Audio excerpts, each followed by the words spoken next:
Dalam nama Bapa, dan Putra, dan Roh Kudus. Amin.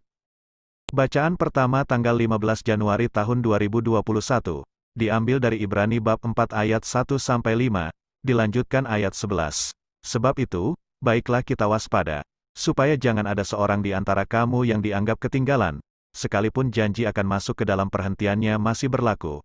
Karena kepada kita diberitakan juga kabar kesukaan sama seperti kepada mereka, tetapi firman pemberitaan itu tidak berguna bagi mereka, karena tidak bertumbuh bersama-sama oleh iman dengan mereka yang mendengarnya. Sebab kita yang beriman, akan masuk ke tempat perhentian seperti yang ia katakan, sehingga aku bersumpah dalam murkaku, mereka takkan masuk ke tempat perhentianku, sekalipun pekerjaannya sudah selesai sejak dunia dijadikan. Sebab tentang hari ketujuh pernah dikatakan di dalam suatu nas, dan Allah berhenti pada hari ketujuh dari segala pekerjaannya, dan dalam nas itu kita baca, mereka takkan masuk ke tempat perhentianku.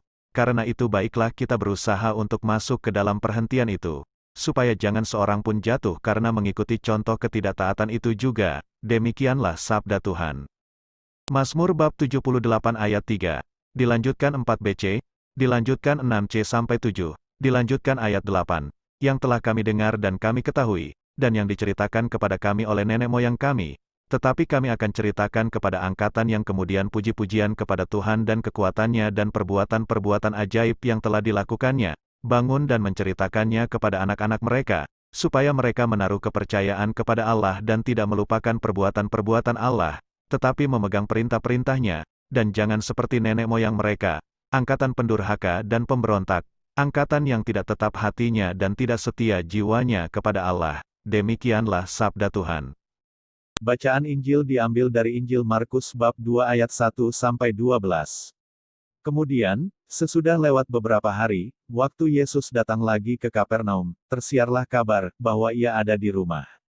Maka datanglah orang-orang berkerumun sehingga tidak ada lagi tempat, bahkan di muka pintu pun tidak. Sementara ia memberitakan firman kepada mereka, ada orang-orang datang membawa kepadanya seorang lumpuh, digotong oleh 4 orang. Tetapi mereka tidak dapat membawanya kepadanya karena orang banyak itu, lalu mereka membuka atap yang di atasnya, sesudah terbuka mereka menurunkan tilam, tempat orang lumpuh itu terbaring. Ketika Yesus melihat iman mereka, berkatalah ia kepada orang lumpuh itu, "Hai anakku, dosamu sudah diampuni." Tetapi di situ ada juga duduk beberapa ahli Taurat, mereka berpikir dalam hatinya, mengapa orang ini berkata begitu? Ia menghujat Allah. Siapa yang dapat mengampuni dosa selain daripada Allah sendiri? Tetapi Yesus segera mengetahui dalam hatinya, bahwa mereka berpikir demikian, lalu ia berkata kepada mereka, "Mengapa kamu berpikir begitu dalam hatimu? Manakah lebih mudah, mengatakan kepada orang lumpuh ini, dosamu sudah diampuni, atau mengatakan, bangunlah, angkatlah tilammu dan berjalan? Tetapi supaya kamu tahu, bahwa di dunia ini anak manusia berkuasa mengampuni dosa, berkatalah ia kepada orang lumpuh itu, kepadamu kukatakan, bangunlah, angkatlah tempat tidurmu dan pulanglah ke rumahmu. Dan orang itu pun bangun, segera mengangkat tempat tidurnya dan pergi keluar di hadapan orang-orang itu, sehingga mereka semua takjub lalu memuliakan Allah, katanya, yang begini belum pernah kita lihat. Demikianlah Injil Tuhan. Terima kasih telah menonton channel Firman Harian. Jangan lupa like, share, subscribe dan nyalakan lonceng notifikasinya, agar tidak ketinggalan update-update video dari kami. Tuhan Yesus memberkati.